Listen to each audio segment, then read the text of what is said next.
Bueno, de una dimensión latinoamericana vamos a pasar a una dimensión a nivel México y tenemos el reto de mejorar nuestra calidad del aire, mejorar, digamos, o disminuir el impacto de carbono que tenemos sobre nuestro medio ambiente, y tenemos también nuevas autoridades a nivel nacional y a nivel local. Y hablando de la megaciudad donde estamos, tenemos un reto importante, ¿no? Más o menos hay 11.5 millones de viajes que se hacen en autobuses. Sin embargo, estos autobuses hay unos 14.000 que tienen más de 25 años de antigüedad. Se necesitan 6.500 nuevos autobuses en la Ciudad de México. Y parte de esta flota podría ser eléctrica. Y hemos visto los casos, por ejemplo, de América Latina, donde empresas eléctricas, en el caso de Chile, han movilizado el cambio hacia flota eléctrica. También tenemos y podemos ver una adopción, por ejemplo, en vehículos de alto kilometraje. Cualquier vehículo, y hemos hecho análisis, que tenga más de 140 kilómetros al día, tiene una ventaja a nivel de TCO, costo total de propiedad, para electrificarse, ¿no? Empresas, taxis, todos estos vehículos tienen una aptitud muy importante. Y también hemos visto en diferentes ciudades donde hay proyectos ferroviarios, como en el caso de Guadalajara, en el caso de Monterrey, en el caso de Toluca, en la Ciudad de México, con el tren interurbano, también están pensando las autoridades que vehículos o autobuses eléctricos pueden ser parte de la solución en alimentación. Todas estas son muy buenas ideas. Invito para discutir estas ideas a la directora de WRI México, Adriana Lobo, quien coordinará el siguiente panel.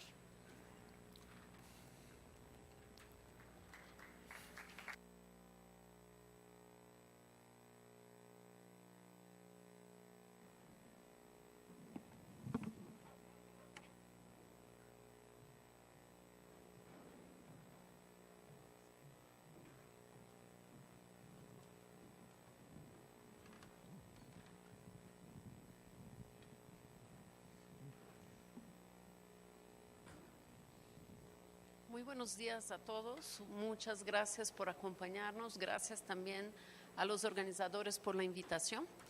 Pues un gusto estar con ustedes el día de hoy para hablar del tema que nos apasiona, seguramente a los tres que estamos aquí adelante, que son los retos regionales para la movilidad sustentable en México. Les presento a Rodrigo Díaz, quien es subsecretario de Planeación de Movilidad en la Ciudad de México. Bienvenido, Rodrigo. Y a Mario Silva, quien es el director general del Instituto del Instituto Metropolitano de Planeación de Guadalajara. Pues muchísimas gracias por acompañarnos. Y vamos a empezar con una pregunta muy sencilla, que es: está apenas entrando el gobierno de la doctora Sheinbaum y el gobierno de Alfaro en Guadalajara, y quisiéramos saber cuáles son las prioridades que traen para esas dos, que son dos de las mayores ciudades de México. Rodri. Muchas gracias, Adriana. Un gusto estar acá con viejos conocidos, no conocidos viejos, que es distinto. Las prioridades acá se basan en un análisis hecho de la situación de la movilidad de la Ciudad de México, que se caracteriza por tres factores. Tenemos un sistema que es altamente fragmentado, ineficiente e inequitativo. Es fragmentado porque tenemos una serie de subsistemas que no dialogan, no tienen una mayor integración física, operacional y tarifaria, ni siquiera de imagen. Es ineficiente porque nuestros tiempos de viaje son más largos, tenemos grandes falencias, son sistemas que han estado abandonados durante muchos años. Y son inequitativos porque perjudican particularmente a los habitantes de las periferias más pobres. Y para ello planteamos un plan estratégico basado en tres componentes fundamentales: integrar, mejorar y proteger. Integrar implica que tenemos que empezar el largo camino, tortuoso por lo demás, hacia la integración de todo el sistema, el ecosistema de la movilidad.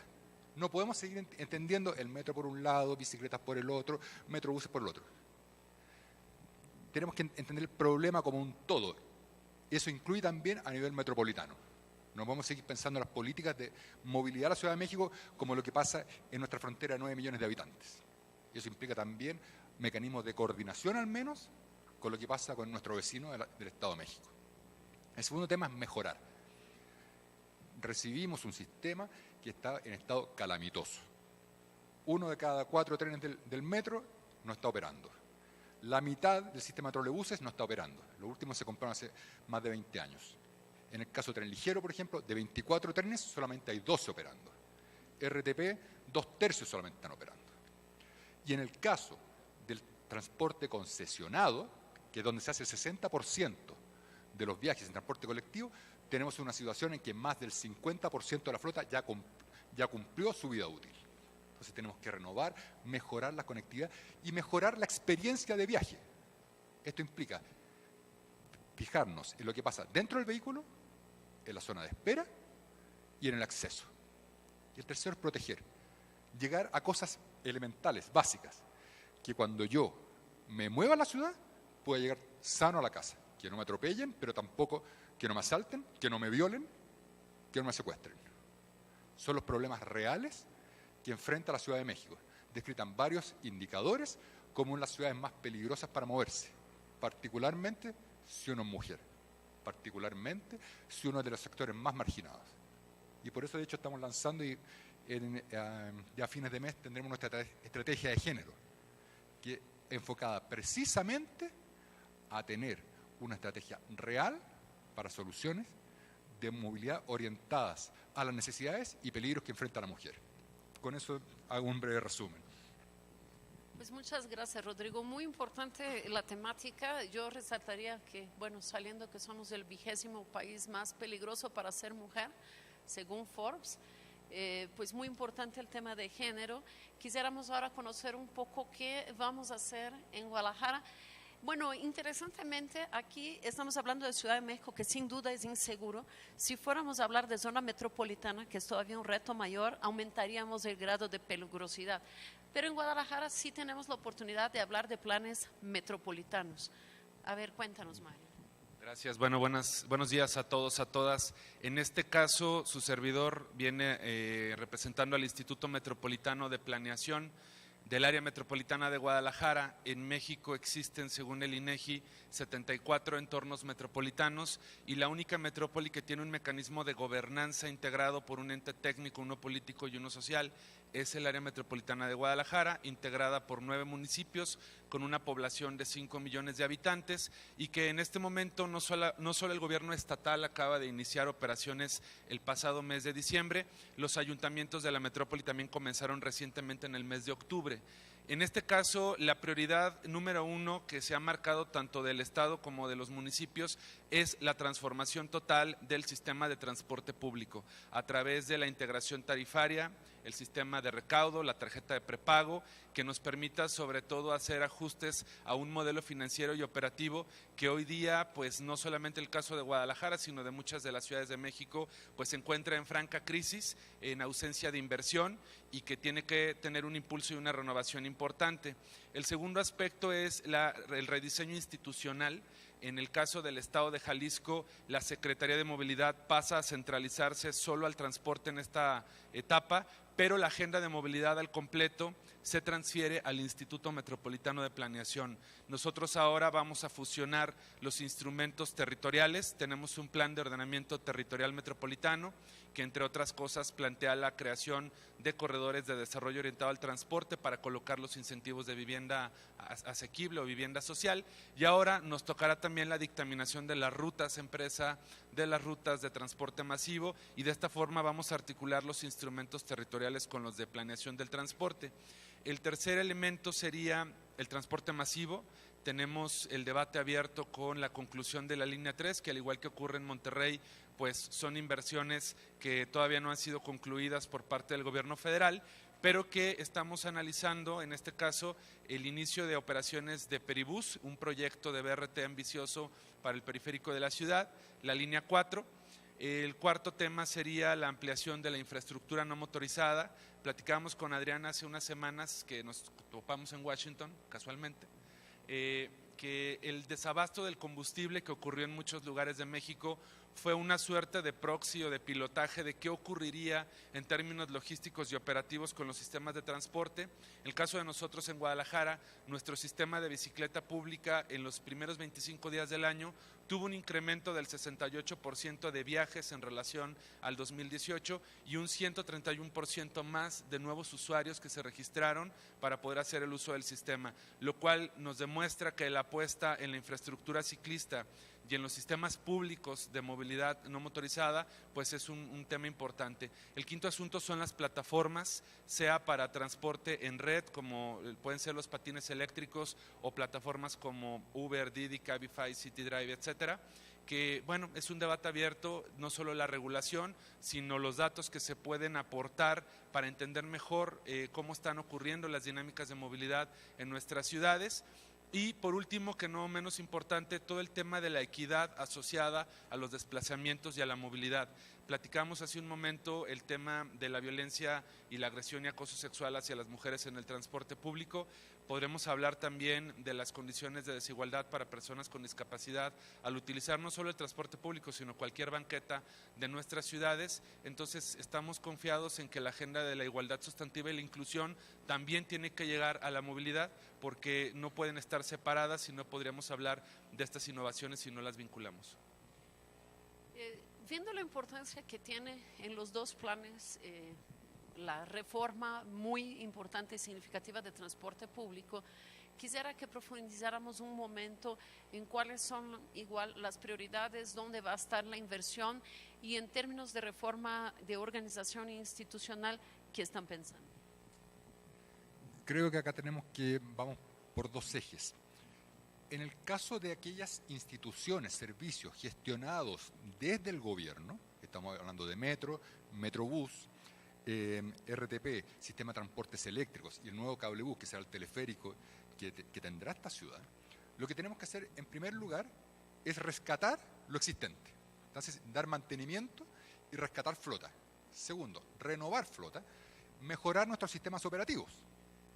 Tenemos un serio problema, por ejemplo, el sistema operativo de metro, que es el que afecta negativamente la frecuencia, la regularidad del sistema, y por eso tiene menos capacidad.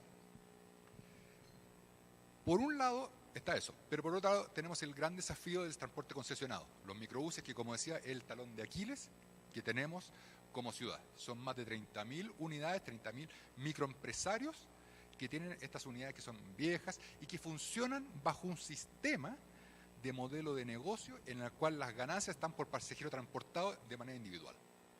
Eso hay que romperlo. ¿Qué tenemos que hacer? Primero que nada, tenemos que romper el círculo vicioso de la relación que tenemos con los transportistas. Tenemos que romper la relación clientelar y reemplazar por una relación profesional, en el cual el transportista ya no es un cliente político mío, sino es un prestador de un servicio profesional. Esto puede sonar súper sencillo, pero es una revolución. Una vez que tenemos eso, tenemos que empezar a profesionalizar sin excluir. Cualquier reforma en el sistema de transporte de la ciudad tiene altos impactos políticos y sociales. Son decenas de miles de personas que viven de esto y no podemos marginarlas así como así. Entonces, lo que tenemos que hacer es algo parecido a lo que se ha hecho en Metrobús, es decir, armemos grandes empresas con antiguos transportistas, pero dándoles facilidades financieras, organizacionales para que les vaya bien, sin abandonarlos. Cuando empiezan a funcionar así, rompemos el círculo vicioso de la competencia en las calles. Que dejen de pelear por el pasajero. Empezamos a entender todo en un conjunto. Ahí tendremos las condiciones para hacer la integración física, operacional, de modo de pago y de la imagen. Desafío a más largo plazo, tenemos que impulsar de alguna manera mecanismos de coordinación e integración metropolitana. Hoy, un usuario del Estado de México, cuando traspasa la barrera invisible administrativa que separa ambas entidades federativas, tiene que bajarse, caminar, pagar de nuevo, subirse a otro modo. Esto prolonga tiempos de viaje, prolonga esperas y afecta al bolsillo.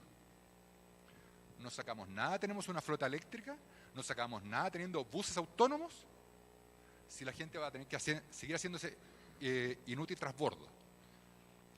La movilidad inteligente de la ciudad nunca será inteligente si no resolvemos estos problemas.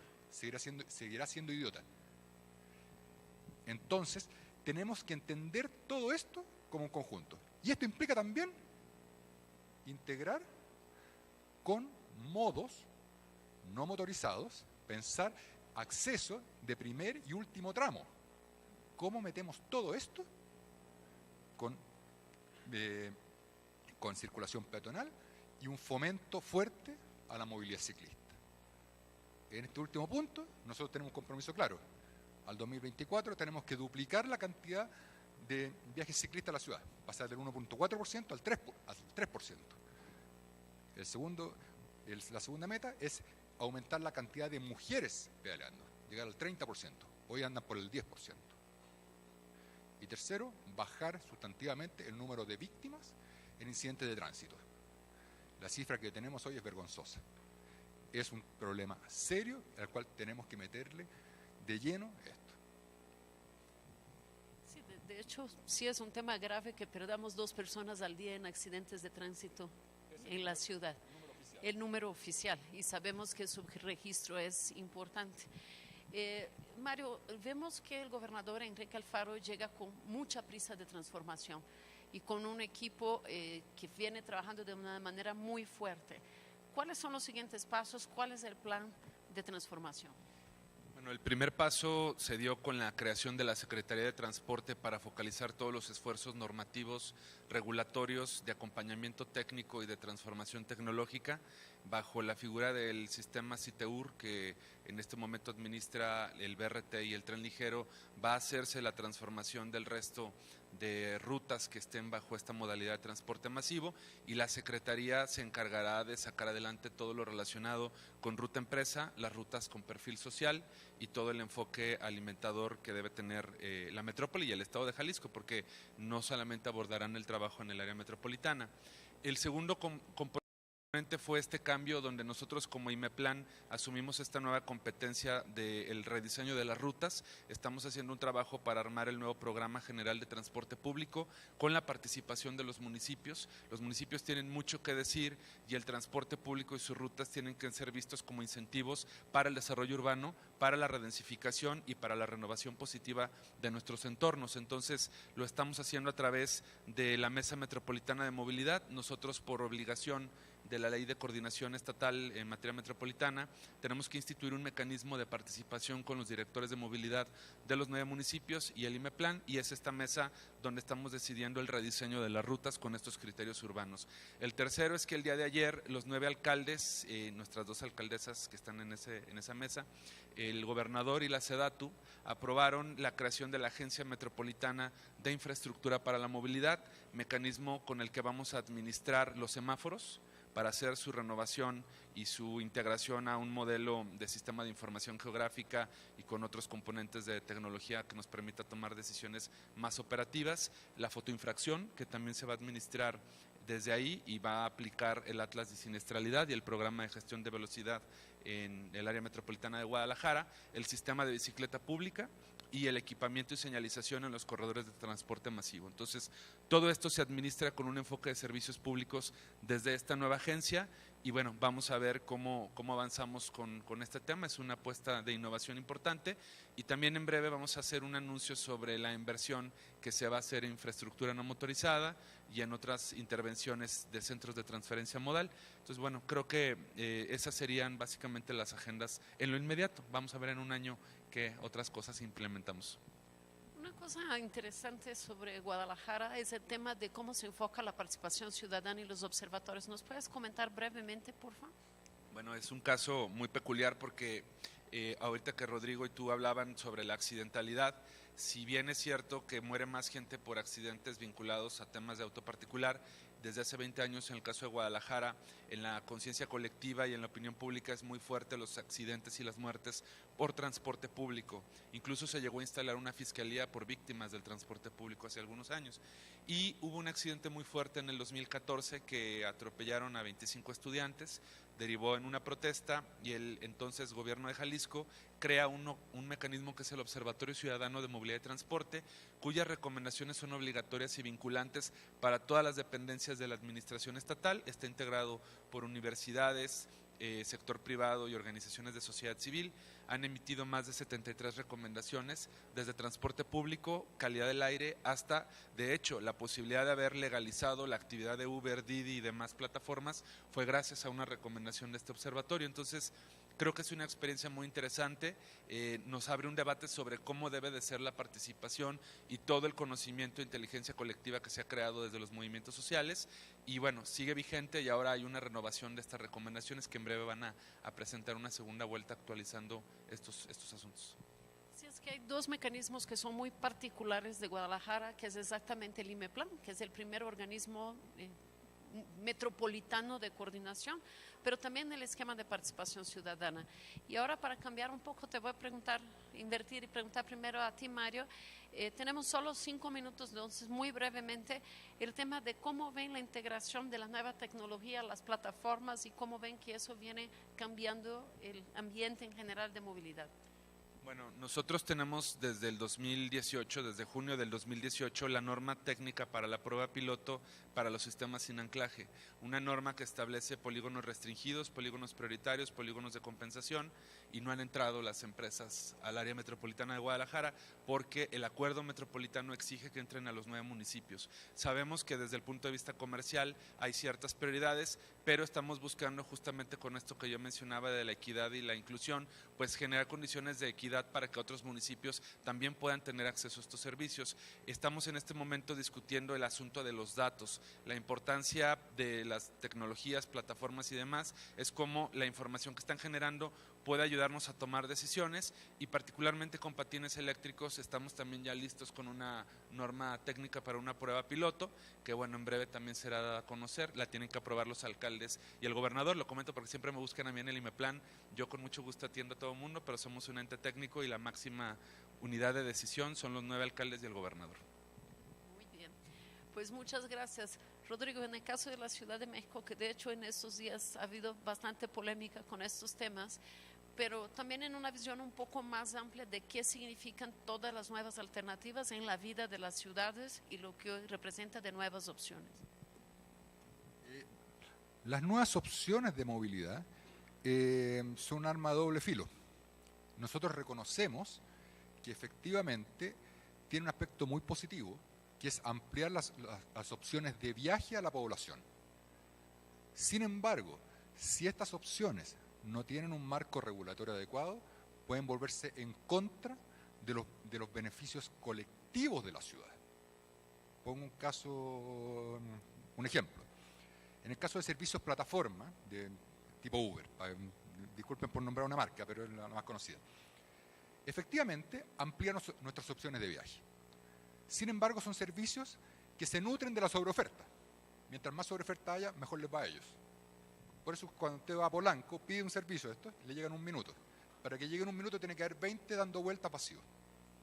Por lo tanto, beneficios privados, pero costos colectivos. Tenemos que romper un poco eso. Lo que ha pasado con la bicicleta sin anclaje, con los sistemas monopatines, va un poco por eso. Tenemos que rescatar sus potenciales beneficios, pero hay que controlar muy bien los problemas que ya se han experimentado, básicamente con temas de estacionamiento, sobre oferta en determinados lugares. Entonces, por eso estamos haciendo un control que vamos a seguir regulando, en el cual, basado, primero, en control estricto de la flota, segundo, en regulación del estacionamiento, tercero, queremos impulsar que se atiendan sectores que hoy no están abastecidos, y eso concuerdo con lo que señala Mario. Y un cuarto punto es compartir datos. En la ciudad estamos haciendo ya convenios con varias empresas, precisamente para que compartan sus datos. En la nueva regulación, estos servicios, bicicletas y servicios de plataforma, van a tener que compartir sus datos con la ciudad en tiempo real. Eso nos permitirá tener herramientas buenas de planificación. Pero acá hay que entender una cosa: los datos son un medio, no un fin. El dato tiene que ir de la mano de la experiencia de viaje. Acá a veces nos gusta como encandilarnos con la ciencia de datos, con la tecnología. Esto tiene que ser llevado también a lo práctico, a lo real, a lo concreto. nosotros podemos tener una mancha que diga, mira, sabes que en Indios Verdes hay 1 millón de viajes diarios. Otra cosa es ir a las 6:30 de la mañana a Indios Verdes y ver lo que significa realmente los desplazamientos peatonales, las grandes aglomeraciones que se dan ahí, los conflictos serios entre los distintos modos que impactan ahí. Entonces, lo que nos dice los datos también que tiene que tener un correlato empírico en la calle. Veamos cómo realmente impulsamos un sistema en el cual, basado en el respeto mutuo de todos los usuarios de la calle, en que cada sistema es complementario y no es un fin en sí mismo. Pues me encanta que hablemos de personas, porque luego cuando estamos planeando transporte estamos hablando de números. Yo digo, el pasajero vuelve 5.457 y perdemos que realmente son temas de dimensión muy humana y que tienen un impacto de calidad de vida excepcional sobre cada uno de los habitantes de nuestras ciudades. Creo que el tiempo básicamente se nos terminó, pero en una pequeña reflexión final estamos viendo ahora los mismos problemas profundos de estructura de transporte público, de congestión en las ciudades. No hablamos de congestión, pero la verdad estamos viendo en parte transporte público como una alternativa al vehículo privado, pero todavía estamos lejos de hablar de cosas más profundas, inclusive, que es como empezamos a pensar también el rol del vehículo privado en la ciudad, el rol de los modos alternativos y el tema de equidad que se empieza a tocar de manera importante y que creo que tiene mucho tiempo olvidado, en que la ciudad central tiene vialidad, tiene segundo piso, tiene scooter, tiene Uber, tiene todo, y cuando uno va a la periferia ni ruta ni calle pavimentada. Entonces el tema del acceso a las personas de menores ingresos y el tema de la equidad de acceso por género a diferentes usuarios y hacer que todas las personas que viven en una ciudad realmente sean habitantes que tengan acceso a las posibilidades económicas, educativas y de recreación de la ciudad, es un tema todavía muy grande y muy profundo, y esperamos tener nuevas oportunidades.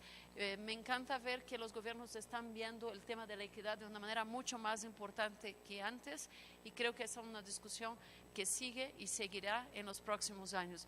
Les deseamos realmente mucho éxito, tanto al gobierno de Alfaro como al gobierno de la doctora Sheinbaum, porque su éxito significaría que dejaríamos muchas felicidades y mucha suerte en su gestión. Competencias sabemos que tienen, afortunadamente vemos gente competente entrando en estos ámbitos y esperamos muy pronto ver cambios muy profundos en nuestras ciudades. Muchas gracias.